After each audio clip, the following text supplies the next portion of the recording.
거룩하신 아버지 하나님, 우리는 허물과 죄 가운데 있었고 하나님과 원수 되었었지만 우리를 사랑하셔서 십자가의 보혈로 우리를 구속하시며 속죄하셔서 하나님 자녀 되는 영광스러운 축복을 주시고 또 하나님을 찬송하며 경배해 드리게 하시니 감사합니다. 이 시간도 사람들만의 모임이 아니라 하나님이 함께 하심을 믿습니다. 마음 다하여 경배드리며 말씀이 우리의 신비에 새겨지도록 은혜 베풀어 주옵시고 악한 자 같은 못하게 하시며 부족하고 못난 종에게 하나님 말씀 잘 수정될 수 있도록 간섭하셔서 도구로 마음껏 사용하여 주옵소서. 우리의 창조자이시며 구원자이신 하나님 아버지께 영광을 돌립니다. 예수님의 이름으로 기도합니다. 아멘. 예수님께서 요한복음 10장 10절에 도적이 오는 것은 도둑질하고 죽이고 멸망시키는 것뿐이요. 이게 도적이 누구예요? 마귀입니다. 마귀를 섬기면 마귀는 우리를 고통을 주고 병들게 하고 멸망, 지옥 가게 하고 우리를 저주 가운데 있게 하는 겁니다. 그래서 우리가 현상적으로 보면은 귀신 섬기고 우상 숭배하는 나라나 사람들이 다 고통 속에 살아요. 이런 무당 잘 모르죠? 무당의 특징이 불안하고 두려움과 병과 고통입니다. 내가 온 것은 양으로 생명을 얻게 하고 더 풍성히 얻게 하려 하심이니라. 예수님이 오신 목적은 우리에게 영원한 생명을 주시고 영적인 풍성함과 이 땅의 삶에서도 항상 하나님이 하시는 풍성함을 주기 위함이다. 이렇게 말씀을 하셨어요. 예수님께서 하신 모든 사역과 만남과 기적은 우리를 구원하기 위해서, 우리를 치료하시고 기쁨의 풍성함을 살게 하기 위함인 줄 믿습니다. 요한복음 4장에 보면은 사마리아로 가시다가 수가성의 여인을 만났을 때 뭐래요? 나는 생수다. 그 수가성의 여인이 구원받는 기쁨이 있죠. 물고기 2마리, 보리떡 5개로 나는 생명의 떡이다. 나를 먹는 자는 영원히 살리라. 역시 영생에 대한 말씀을 하십니다. 성경에 예수님께서 내 친구라고 호칭하는 사람이 딱 한 사람이 있습니다. 이름이 누구예요? 나사로입니다. 나사로가 죽어서 나흘이 돼서 냄새날 때 예수님이 가자 하십니다. 그리고 걸어 나오느라 하니까 나사로가 수군을 동인처럼 걸어 나왔더라 하시면서 주님은 나는 부활이요 이렇게 말씀하십니다. 병든 사람을 치료하거나 귀신을 쫓아내거나 영생을 주시고 그들의 삶에 행복과 복을 주시기 위해서 주님은 일하신 줄 믿습니다. 오늘 본문을 우리가 최후의 만찬이라 그럽니다. 예수님이 이 땅에서 마지막 유월절 만찬입니다. 예수님이 이제 내년에는 유월절 만찬이 없어요. 왜? 십자가에 죽으시고 부활하시기 때문에. 그 다음에 예수님과 잔치 자리에 앉는 날은 어떻게요? 천국입니다. 천국. 그래서 하나님 나라 임할 때까지 내가 이제 포도나무에서 나는 포도주를 먹지 않겠다. 이 말은 최후의 만찬, 마지막 만찬. 22절에 그들이 먹을 때 예수께서 떡을 가지사 축복하시고 때에 제자들에게 주시며 이르시되 받으라 이것은 내 몸이니라 하시고 축복하셨어요. 그리고 물고기 2마리, 보리떡 5개로 또 기적을 베풀 때도 축사하시고 우리가 식사할 때 항상 하나님께 기도하죠. 하나님의 축복을 감사합니다. 먹을 것 입을 것 주시고 일용할 양 주셔서 감사합니다. 아마 예수님의 마지막 만찬은 평소에는 상당히 다르고 기도도 달랐다고 생각을 합니다. 이유는 예수님은 이 최후의 만찬 후에 겟세마네에 기도하러 가시고 잡혀가시고 신문을 당하시고 십자가에 매달려서 고통 가운데 십자가에 필리며 죽으시는 과정을 예수님은 너무너무 잘 아십니다. 그 길을 아시면서 마지막 만찬을 제자들에게 했을 때에 하나님, 이 제자들이 이 떡은 너희를 위한 내 몸이다, 이 잔은 너희를 위한 피라 할 때에 하나님의 제자들이 정말 내가 그리스도임을 알고 피 흘려 죽으심으로 구원했다는 걸 바르게 알고 믿게 해 주옵소서 하는 기도를 드렸음이 분명합니다. 이유는 예수님이 잡혀가시고 십자가일 때 다 도망갔어요. 부활하신 후 예수님이 찾아가 만나고 성령 충만했을 때에 그들은 예수 그리스도를 전파함으로 순교하기까지 이르게 됩니다. 주님의 기도의 응답이라고 믿습니다. 또 잔을 가지사 감사 기도하시고 그들에게 주시니 다 이를 마시매, 이렇게 돼 있어요. 고린도전서 10장 26절을 봅니다. 우리가 축복하는 바 축복의 잔은 그리스도의 피에 참여함이 아니며 우리가 떼는 떡은 그리스도의 몸에 참여함이 아니냐, 이 성찬식이 말합니다. 성찬식은 그리스도의 살을 찢으시고 피를 흘리신 것에 참여함이 아니냐. 너희를 위해 내 몸이다 피다, 이 말은 예수님의 몸을 말씀하시는 것입니다. 제가 20대 초반인데요, 제 어머님이 여행을 하시면서 큰 버스로 여행을 하셨는데 차가 굴렀어요. 큰 사고가 나서 그때 제 이모님은 돌아가셨어요. 제 어머님은 허리에 크게 다쳐서 병원에 오랫동안 계신 적이 있습니다. 근데 제가 병문안을 가면은 어머님이 저요 혼자 밥 잘하고 음식 잘 먹고 해요.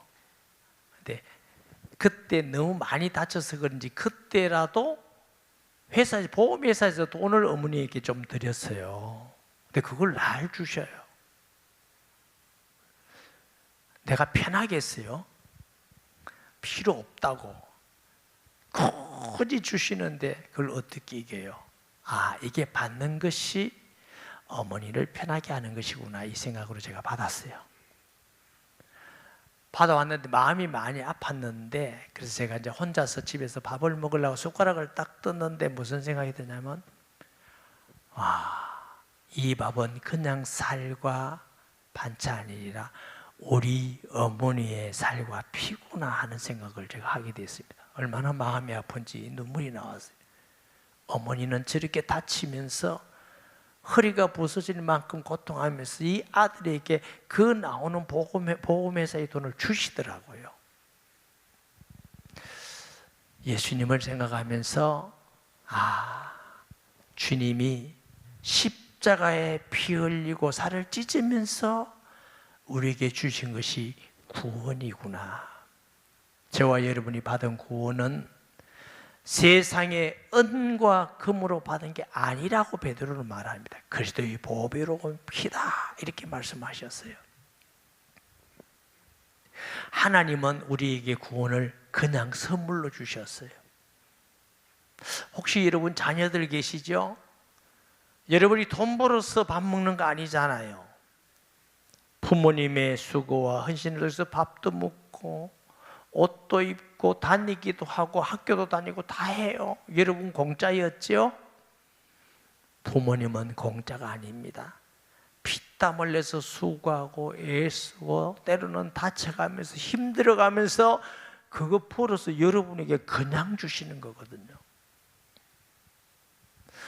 우리는 구원을 공짜로 받았지만 하나님은 온 우주보다 넘는 최고의 희생인 그의 아들을 이 땅에 보내사 조롱과 채찍에 맞으시면서 십자가에 절규하며 죽으면서 피 흘리면서 주신 게 우리의 구원입니다. 이 땅에 하나님이 우리에게 주신 구원보다 더 소중한 건 아무것도 없습니다. 명예가, 돈이, 권세가 그거보다 중요합니까? 저와 여러분이 받은 구원을 세상에 있는 하찮은 것과 바꾸려고 생각하지 마세요. 에스가 배가 고프다고 장자이실 분을 붉은 죽, 팥죽에 야곱에게 팔아버립니다. 하나님은 망령된 자라고 그랬어요. 저와 여러분이 받은 구원은 세상에 어떤 것과도 바꿀 수 없는 하나님의 아들인 그리스도의 피로 우리에게 구원 주셨기 때문에 이 구원만큼 소중한 건 세상에 아무것도 없습니다. 돈으로 바꿀 수 없고요, 명예로 바꿀 수 없습니다. 자존심으로 바꿀 수 없고, 권력으로 바꿀 수 없고, 어떤 것도 바꿀 수 없는 최고의 축복이 구원인 줄 믿으시기 바랍니다. 아멘. 24절에 보면은 이것은 이르시되 이것은 많은 사람을 위하여 흘리는 나의 피 곧 언약의 피니라 그랬어요. 구약 시대 때는 죄 용서받기 위해서 양을 짐승의 피를 가지고 했어요. 완전해요? 완전하지 않아서 죄 지을 때마다 짐승을 계속 잡았어요. 그런데 예수님의 피는 짐승의 피가 아니고 하나님의 아들 이 땅에 오신 죄 없으신 하나님의 아들의 피이기 때문에 그 피로 우리가 구원받았기 때문에 완전한 피인 줄 믿습니다. 그래서 다시는 제사가 없어. 단번에 드렸단 말은 한 번이고 완전한 제사를 드렸어요. 이제는 누구든지 양이 필요 없고 예수 믿는 사람마다 구원받는 은혜를 우리에게 주신 줄 믿습니다. 히브리서 8장 6절 7절 말씀에 그러나 이제 그는 더 아름다운 직분을 얻으셨으니 그는 더 좋은 약속으로 세우신 더 좋은 언약의 중보자이시다. 누구? 예수님. 첫 언약은 무엄하였더라면, 첫 언약이 뭐예요? 양을 잡아서 속죄받는 것이 무엄했다면 둘째인 그리스도는 필요가 없죠. 그게 완전하지 않고 그렇기 때문에 둘째 것을 요구할 일이 없으려니와 이제 둘째가 누구? 예수 그리스도를 통해서 우리가 완전히 속죄받은 줄 믿습니다. 고린도전서 11장 25절에 식후에 또한 그와 같이 잔을 가지시고 이르되 이 잔은 내 피로 세운 새 언약이니 이것을 행하여 마실 때마다 나를 기념하라 하셨으니 성찬인 겁니다. 최후의 만찬은 최후의 만찬이기도 하고 최초의 성찬이기도 합니다. 그래서 지금 교회도 성찬을 거행하는 것은 예수님의 말씀에 순종해서 하는 것인 줄 믿으시기 바랍니다. 히브리서 9장 22절에 보면 율법을 따라 그의 모든 물건이 피로써 정결하게 되나니, 이 말은 피가 없으면 정결하게 되지 않습니다 그 말이에요. 피는 레위기 17장에 생명이다 그랬어요. 피의 의미는 왜 자꾸 피를 흘리셨다는 말이냐? 생명을 대신 주셨다. 팔 하나가 잘려도 피 다 빠지면 죽어요. 양팔 양다리가 잘려도 지혈이 되면 삽니다. 왜 죽죠? 피가 흘렀어요. 그러니까 예수님이 우리를 위해서 피 흘려셨단 말은 생명을 대속하셨다. 그 생명을 대속함이 없이는 우리가 죄 사함 받을 수가 없다 그래요. 일반 다른 종교는 극락 간다, 구원받는다, 좋은 데 간다, 천국 간다 할 때 피 얘기 안 합니다. 정성 들이면 된다, 착한 일 많이 하면 된다, 49제 하면 된다, 등 달면 된다. 거짓말입니다. 왜 거짓말인지 제가 알려드릴게요. 제가 우리 교인들에게 자주 하는 물음이 있죠. 이웃집에 닭을 잡아먹었으면 돈 얼마나 줘야 된다고요? 닭값이 이런 사람은 요 근래 왔든지 방문했든지 닭값 이러면 돼요. 얼마 계산할 것 없이. 돼지 잡아먹었으면 돈 얼마 줘야 돼요? 돼지값. 쉬워요, 어려워요? 쉬워요. 소 잡아먹었으면 얼마 줘야 돼요? 계산할 필요 없어. 소값. 사람의 죄를 대속하기 위해서는 소 가지고 되지 않아요. 닭 가지고 되지 않아요. 49제 가지고 돈 가지고 되지 않아요. 죄 없는 사람이 우리 대신 죽어야 돼요. 이 땅에 죄 없는 사람 아무도 없어. 왜? 모든 사람이 죄를 범하였으며 하나님의 영광에 이르지 못하더니 아담의 후손은 아담과 같은 죄 아래 아담이 따먹던 원죄를 똑같이 우리도 동참해서 지었어요. 혹시 여러분들이 아담 할아버지 때문에 하와 할아버지 때문에 이러면 여러분이 잘못해야 한 겁니다. 로마서의 대표 원리로 바울이 말합니다. 아담 때 나도 동참해서 나도 그게 내가 따먹은 겁니다. 제가 류랩 할 때요, 이제 처음 오신 분들에게 제가 물어봅니다. 처음 와서 처음 예수 믿겠다는 사람은 모르죠. 이제 이사 다니고 온 분들에게 물어요. 아담 하와가 선악과를 따먹었을 때 1번 나도 따먹었다, 2번은 나는 맛도 못 봤다. 1번이냐 2번이냐 손들어 하면 2번에 손든 사람은 엄청 많아요. 맛도 못 봤다고. 그래서 내가 정답은 나도 따먹었다. 아담이 따먹을 때 나도 동의해서 대표로 따먹었다. 예수님이 십자가에 돌아가셨어요. 우리가 죽은 적 없잖아요. 예수를 영접하고 믿는 순간 나도 예수님 같이 옛사람이 죽은 것입니다. 사탄의 종된 나는 죽은 것입니다. 믿는 순간 예수님이 부활한 같이 하나님의 자녀로 다시 태어나는 것이 구원입니다. 그래서 이걸 거듭난다 이랬고, 바울은 이전 것은 지나갔으니 이제 것이 뭐예요? 죄인인 나, 사탄의 종된 나는 지나갔으니 예수를 구주로 영접한 사람은 새로운 피조물의 말, 하나님이 새롭게 하나님의 자녀로 만드셨다. 이게 구원입니다. 이게 대표 원리예요. 그래서 피 흘림이 없다, 우리 죄가 아니라 죄 없이 이 땅에 오셔야 되니까 하나님의 성령으로 동정녀에게 나셔야 됩니다. 그분이 예수 그리스도입니다. 예수 그리스도가 죄가 없다는 것은 성령으로 잉태하셨기 때문에 원죄가 없다. 이걸 고린도후서 4장 4절에는 예수 그리스도는 하나님의 형상이니라 그랬어요. 그 말은 죄 없으신 분이시다. 목사님 봤어요? 성령으로 잉태한 거? 못 봤어요. 죄 한 번도 안 짓고 사는 거 봤어요? 못 봤어요. 근데 왜 그렇게 말씀하셔요? 3일 만에 부활하신 것입니다. 3일 만에 부활했다는 건 그는 죄가 없다는 증거고, 부활에 많은 증거들이 있습니다만 오늘 그 중에 하나는 예수 믿는 사람에게 하나님의 영 우리 안에 계십니다. 들어오십니다. 내가 가면 보혜사 성령을 내게 보내리니, 성령이 오셨다는 것은 그가 부활했다는 증거요, 부활했다는 것은 그는 죄 없으시기 때문에 동정에게 탄생하셨다는 증거인 줄 믿습니다. 그래서 예수님 부활 이후 2000년이 되었어.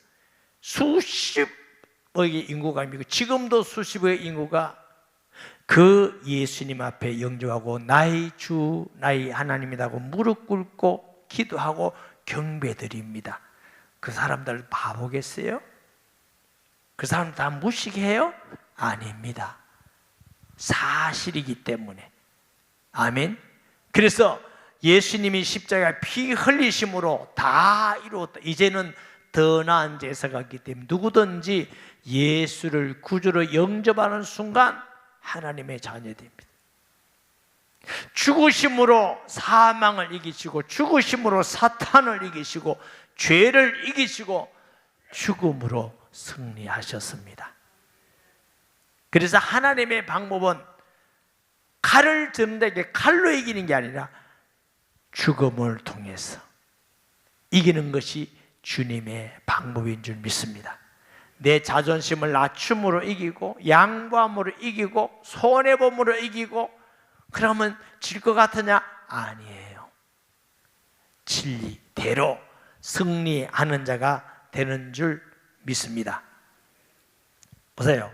25절에 진실로 너희에게 이르노니 내가 포도나무에서 난 것을 하나님 나라에서 새 것으로 마시는 날까지 다시 마시지 아니하리라 하시니, 말씀드려 이제 6월절 만찬은 다시는 없어요. 예수님이 죽으시기 때문에. 그래서 이제 그런 일이 없다. 언제?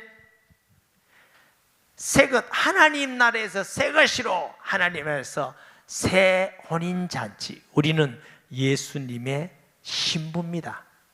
목사님 신부가 맞네 그 말이 아니고 교회가 신부, 예수님은 신랑이고 하나님 나라의 잔치에 앉게 될 줄 믿으시기 바랍니다. 아멘. 고린도서 11장 23절 26절 봅니다. 내가 너에게 전한 것은 주께 받은 것이니 곧 주 예수께서 잡히시던 밤에 떡을 가지사 축사하시고 떼어 이르시되 이것은 너희를 위하는 내 몸이니 이것을 행하여 기념하라 하시고, 19회 또한 이와 같이 잔을 가지시고 이르시되 이 잔은 내 피로 세운 새 언약이니 이것을 행하여 마실 때마다 나를 기념하라 하셨으니 너희가 이 떡을 먹으며 이 잔을 마실 때마다 주의 죽으심을 오실 때까지 전하는 것이니라. 교회가 지금도 이제 성찬을 해요. 성찬을 하는데 초대교회는 실제설, 상진설 이런 게 믿고 중세 때 와서는 가톨릭이 화채설을 믿었어요. 화채설이라는 게 뭐냐? 신부가 기도하면 예수님의 살과 피로 변한다 이렇게 믿어요. 그건 아니에요. 우리 장로교는 뭘 믿느냐? 영적 임재설, 기념설을 믿습니다. 주님 올 때까지 이것을 기억하고 기념하라. 또 하나는 성찬을 행할 때에 하나님의 성령이 영적으로 임재하셔서 우리에게 그 사실을 실제로 깨닫고 믿는 은혜를 주신다. 그래서 성찬을 보이는 말씀이다 이렇게 표현하기도 합니다. 제가 성찬을 할 때 네 가지를 항상 말합니다. 첫째, 성찬의 의미는 우리가 이 성찬을 통해서 구원받은 것이 예수님의 살과 피로 구원받았다는 의미이다. 둘째는 그 떡과 포도주가 우리 몸속에 있어서 우리 살과 피고도 내가 함께 하듯이 예수 그리스도의 신비적 연합, 예수를 구주로 영접하면 영원히 떠나지 않고 우리와 함께 연합되어 지금도 함께 계신다 이럽니다. 셋째는 한 지체다. 지금은 성찬하면 잘라서 주지만 초대교회는 떼어서 줬어요. 떼어서 한 떡, 우리는 한 지체다. 지체가 뭐예요? 눈, 코, 입이 지체예요. 지체의 특징은 눈이 아프면 눈만 아픈 게 아니고 온몸이 아픕니다. 자, 입이 맛있는 걸 먹으면 입만 즐거워요? 발끝까지 즐거워요? 맛있는 거 먹으면서 발을 까딱까딱 합니다. 기분 좋다고. 발끝까지 즐거운 거예요. 이게 지체예요. 다시 말하면 성도 중에 기쁜 일이 있으면 우리가 다 기쁜 게 지체예요. 성도들이 기쁜 일이 있는데 내가 시기나 열받아서 막 화가 나고 이건 지체가 아니에요. 그걸 보고 다른 몸, 그리스도의 지체가 다른 몸이에요. 성도들이 아프면 나도 아파하고 함께 기도하고 함께 눈물 흘리고 이게 지체예요. 이게 사랑이에요. 우리는 한 지체이기 때문에 한 세일교회나 교회가 함께 즐거워하고 함께 아파하고 함께 기도하고 사랑하고 사는 것이 주의 성도가 사는 일인 줄 믿으시기 바랍니다. 네 번째 뭐냐? 주님 오시는 날까지 복음 전하는 것이니라 그러셨어요. 성찬을 행할 때마다 주님 이 십자가의 보혈의 복음을 주님 올 때까지 전하며 살게 주옵소서. 이것이 교회의 사명이고 성도의 사명인 줄 믿습니다. 누가복음 22장 30절 말씀에 너희로 내 나라에 있어 내 상에서 먹고 마시며 천국 어린 잔치에 대한 말씀을 예수님이 하셨고요. 요한계시록 19장 9절 말씀해 보니까 천사가 내게 말하기를 기록하라. 어린 양의 어린 잔치에 청함을 받은 자들은 복이 있도다 하고 또 내게 말하되 이것은 하나님의 참되신 말씀이라 하기로. 예수 믿고 구원받은 사람은 하나님의 어린 잔치에 청함을 받게 될 줄 믿습니다. 그러니까 우리는 복 있는 사람인 줄 믿으시기 바랍니다. 이에 그들이 찬미하며 감람산으로 가니라 그랬어요. 여러분, 예수님이 지금 최후의 만찬을 하고 나오면 이제 기도하라고 하고 잡히고 고난받고 십자가에 매달립니다. 그 고통이 얼마나 큰지. 엘리 엘리 라바 사박다니, 나의 하나님 어찌하여 나를 버리시나이까. 이거 절규를 하십니다. 기도도 할 수만 있다면 이 잔을 내게서 여기서 피땀 흘리는 피를 흘리는 기도를 하십니다. 피를 쥐어 짜는 기도지요. 과학적으로 증거된다잖아요. 그런데 그 길을 찬미하며 가셨습니다. 왜? 얼마나 두렵겠습니까? 얼마나 겁이 나겠습니까? 얼마나 가기 싫겠습니까? 그러나 그 길은 소망의 길이요, 승리의 길이요, 영광의 길이요, 인류 구원의 길이기 때문에, 그것 때문에 그리스도께서 이 땅에 오셨기 때문에. 마가복음 14장 보니까 내가 온 것은 대접을 받으려 함이 아니요 많은 대접하고 많은 사람의 대속물로 주려 함이니라. 예수님은 자신이 인류를 위해서 십자가에 피 흘려서 구속을 이루는 걸 알고 계셨습니다. 이제 마지막으로 그 길을 가시기 때문에 하나님께 영광을 돌리면서 찬미하며 가셨습니다. 저와 여러분이 예수 믿는 것 때문에 고난받고 핍박을 받고 어려움 당하면 그것으로 찬미하고 기뻐하시기를 바랍니다. 나와 복음을 위하여 핍박을 받는 자는 복이 있나니 기뻐하고 즐거워하라고 그랬고, 사도들은 그 핍박 가운데 고난 가운데 죽임 가운데도 기뻐하고 즐거워하는 길이었던 이유는 그는 하늘의 상급과 영광과 또 하나님의 나라의 상급을 위한 승리의 길이기 때문에 그런 줄 믿습니다. 27절에 예수께서 제자들에게 이르시되 너희가 다 나를 버리리라. 이는 기록된 바 내가 목자를 치리니 양다리 흩어지려 하여라. 목자를 친다 말은 목자를 때린다 그 말이에요. 목자가 막 때리고 맞으면 양들이 흩어진다는 거예요. 이 말을 스가랴 13장 7절에 있는 말씀인데요, 만군의 여호와가 말하노라. 가라, 깨어서 내 목자 내 짝된 자를 치라. 목자를 치면 양이 흩어지리마. 죽는다는 거죠. 목자가 죽으면 양은 다 흩어진 같이 제자들이 내가 이제 붙잡혀 죽으면 너희들이 다 나를 부인하도록 예언돼 있다, 이렇게 제자들이 말씀하니까 베드로가 그런 일 없습니다. 보세요. 그러나 내가 살아난 후에는 부활을 얘기합니다. 너희보다 먼저 갈릴리로 가리라. 말씀대로 갈릴리에서 부활한 후 제자들을 여러 번 만나는 것을 우리가 성경에서 보게 되고요, 그 말씀을 들은 베드로는 여짜오되 다 버릴지라도 나는 그리하지 않겠습니다. 지금 가룟 유다는 먼저 갚으리가 없고 11제자가 있는데 이 다 버려도 나는 절대로 안 그렇습니다. 난 절대로 안 그렇습니다. 예수께서 이르시되 내가 진실로 너희에게 이르노니 오늘 이 밤 닭이 2번 울기 전에 네가 3번 나를 부인하리라. 닭이 2번 운다는 건 시간을 말해요. 한 번 울 때 있고 그 다음 닭 울 때 있고 새벽에 또 울잖아요. 그런데 이때의 시간은 밤 12시에서 새벽 3시까지를 말합니다. 그때까지 신문을 당하시고 잠도 자지 못하고 또 그때까지 제자를 베드로가 따라가 있어요. 그런데 계집종 하나가 그랬죠. 예수님을 막 신문하고 죽이려면서 저 사람 제자예요, 예수 제자예요. 맞아? 그런 일 없어요. 알지 못해요. 2번째 맞는데 저 사람 맞아요. 내가 받는 게 틀림이 없어요. 음성도 맞고 맞아요. 아니야, 나 아니야. 세 번째, 맞는데 당신 맞잖아요. 성경에 일어났습니다.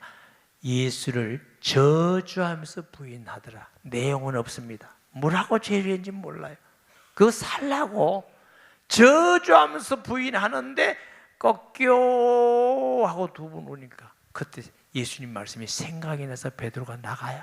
그러니까 막 성경에는요, 가슴을 치면서 통곡하면서 회개한다고 그래요. 통곡하면서. 그런데 그 후에 또 고기 잡으러 가자 합니다. 아마 부활하신 예수님께서는 이걸 기억하고 하셨는지 모르지만 요한복음 21장에 베드로를 찾아서 3번 물으십니다. 네가 모르는 사람들보다 나를 더 사랑하느냐? 아마 베드로는 정말 말할 수가 없었을 게 너무너무 아팠을 것이에요. 베드로가 힘있게 말하되 내가 주와 함께 죽을지언정 주를 부인하지 않겠나이다 하고 모든 제자들도 같이 하자. 베드로가 앞장서 주님, 안 그럽니다. 죽어도 부인하지 않겠습니까? 그러니까 다른 제자들도 주님, 나도 형님하고 나 그런 일 절대 없어요. 죽어도 이랬는데 사실은 다 도망갔습니다. 그리고 부활하신 예수님이 성경상 11번 만납니다. 제자들과. 그리고 40일 동안 날마다 하나님 나라의 말씀을 하십니다. 사도행전 1장에. 제자들이 그 후에 성령 충만받고 그들도 담대하게 되었어. 베드로가 이 사내들인 공의 앞에서 당당히 말합니다. 내가 하나님 앞에서 사람 말 듣는 것이 옳은가 하나님 말씀 들으니까 판단하라. 다른 이로는 구원을 얻을 수 없나니 천하인간의 구원 얻을 만한 하나님 우리에게 주신 일이 없음이니라. 죽음을 두려워하지 않습니다. 재판을 두려워하지 않습니다. 결국 순교하게 됩니다. 바울도 담대히 순교합니다. 사도들이 순교합니다. 왜 그랬을까요? 우리의 결심이 중요한 건 맞습니다. 중요하지만 내 결심으로 신앙을 끝까지 이길 수는 없습니다. 하나님의 성령의 충만함이 있어야 됩니다. 그래서 저와 여러분은 매일매일 성령의 은혜를 구해야 됩니다. 성령에 충만해야만 내가 죽음까지도 믿음을 끝까지 지키는 믿음으로 승리하게 됩니다. 내 힘으로 이건 이길 수 없는 겁니다. 여러분, 죽인다고 칼을 목에 대고 총을 이마에 댄다면 그래도 나는 믿겠습니다. 나는 예수님의 하나님 아들 그리스도입니다. 그때 돼봐야 알지. 많은 사람이 그때 되면 부인합니다. 여러 가지 생각이 듭니다. 아유, 내가 막 속으로 믿으면 되지 부인한다고 뭐. 주님도 내가 다 알 건데 내가 요 시간만 넘어가서 내가 회개하고 믿으면 안 되겠나? 얼마나 많은 생각이 들 겁니까? 죽는다는데. 그런데 성령 충만한 사람은 예수가 하나님 아들입니다. 그리스도입니다. 나는 죽어도 부활합니다. 그것은 우리 주께서 부활하시기 때문입니다. 성령에 충만한 사람만 승리할 수가 있습니다. 이런 은혜가 오늘에게 모든 성도에게 있기를 예수님의 이름으로 축복합니다. 말씀 기억하면서 통성기도합니다. 하나님 아버지 은혜를 감사합니다.